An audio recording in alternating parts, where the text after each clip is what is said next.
Hello everyone, welcome to this channel zoology notes. आज की इस वीडियो में आपको बताऊंगी काला ज़र के बारे में। ये जो टॉपिक है काला ज़र, ये एक तरह का डिजीज़ होता है और जितने भी सिलेबस में आपको डिजीज़ पढ़ने जैसे कि डेंगू, स्लीपिंग सिकनेस और भी जो डिजीज़ है वो आपको शॉर्ट नोट में एग्जाम में पूछा जाएगा। 7 मार्क्स के एग्जाम में ये सब पूछा जाता है। क्या होता है काला ज़र? First introduction.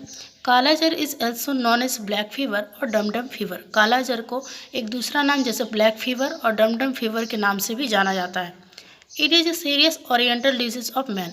ये मनुष्य में पाया जाने वाला बहुत ही गंभीर डिजीज होता है। Its causative agent is a pathogenic flagellate called Leishmania donovani. इसका जो कॉजेटिव एजेंट जो होता है वो एक तरह का पैथोजेनिक फ्लैजलेट होता है जिसको लेशमैनिया डोनोवानी कहा जाता है, which is transmitted by the bite of a small blood sucking sand fly called Phlebotomus argentipes. बोला जा रहा है इसका जो मतलब होता है ना, ये जो डिजीज होता है ये फैलता है एक खून चूसने वाले एक सैंड फ्लाई से, मतलब एक मतलब होता है ना रेत में पाई जाने मक्खी जो होता है उससे ये डिजीज फैलता है जिसका नाम है फ्लेबोटोमस आर्जेंटिपस। उसका द अक्रेंस ये कहाँ पे पाया जाता है? It occur in India, China, Mediterranean countries and parts of Africa and south America. ये जो डिजीज़ है ये बेसिकली ये पाया जाता है इंडिया में, चाइना में, मेडिटेरियन कंट्रीज मतलब ऐसा कंट्री जहाँ पे समुद्री एरिया है ना, and parts of Africa and south America में ये पाया जाता है। सिम्टम्स एंड पैथोजेनेसिस, इसका क्या लक्षण है? Incubation period is long. Incubation period का मतलब होता है कि जब डिजीज होता है और उसमें जो लक्षण देखने को मिलता है उसके बीच के टाइम को इंक्यूबेशन पीरियड कहा जाता है। और इसका जो इंक्यूबेशन पीरियड होता है वो बहुत ही लंबा होता है, फ्रॉम 3 to 6 मंथ, 3 से 6 महीने तक होता है। एंड सिम्टम्स में अपियर इवन आफ्टर 2 years। इतना कि सिम्टम्स जो होता है कभी कभार ये 2 साल बाद भी देखने को मिलता है।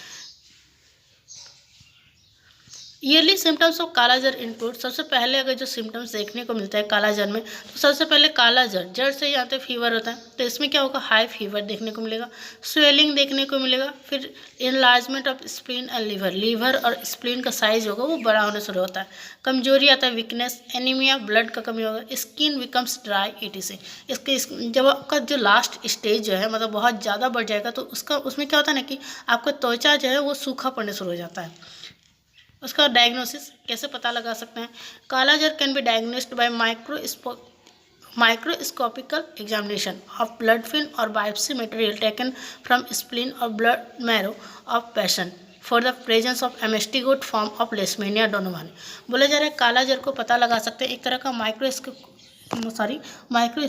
माइक्रोस्कोपिकल एग्जामिनेशन के द्वारा, जैसे कि उसमें ब्लड फिल्म का यूज किया जाता है, स्प्लीन या फिर बोन मैरो से लिया जाता है वो ब्लड और उस पेशेंट से, और पता लगाया जाता है कि उसमें एमिस्टिगेट फॉर्म लेशमैनिया डोनोवानी का एक फॉर्म लाइफ साइकिल में देखिएगा एमिस्टिगेट फॉर्म आता है वो देखने को मिलता है तो उसमें पता लग जाता है कि इसको काला ज़र है। एग्जामिनेशन ऑफ डब्ल्यूबीसी का एग्जामिनेशन करके भी पता लगाया जा सकता है। उसका ट्रीटमेंट, उपचार क्या है? The treatment of kala azar is about the killing of the parasite with effective drug that are cheap and less toxic. बोला जा रहा है कि जो पैरासाइट को जो मारने के लिए जो इस पैरासाइट को मारने के लिए जो यूज किया जाता है वो बहुत ही सस्ता होता है और बहुत ही कम टॉक्सिक होता है।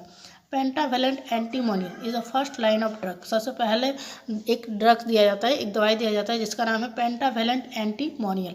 उसके बाद है दूसरा है पेंटाएमिडिन एंड एम्फोटेरिसिन, ये B are the second line drug. और सेकेंड में जब दवाई दिया जाता है वो होता है पेंटाएमिडिन और एम्फोटेरिसिन बी।